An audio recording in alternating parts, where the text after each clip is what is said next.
बाबा जी बुल्ले शाह रहमतुल्लाह अलैह फरमाते ने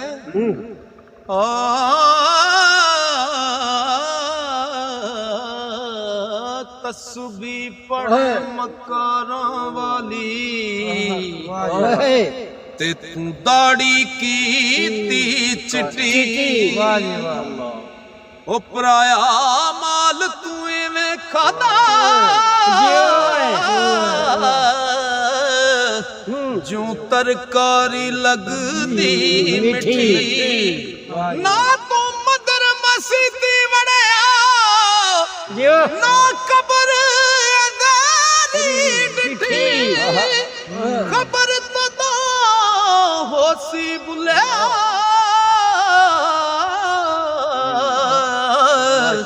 ओ जदों मुंह ते आ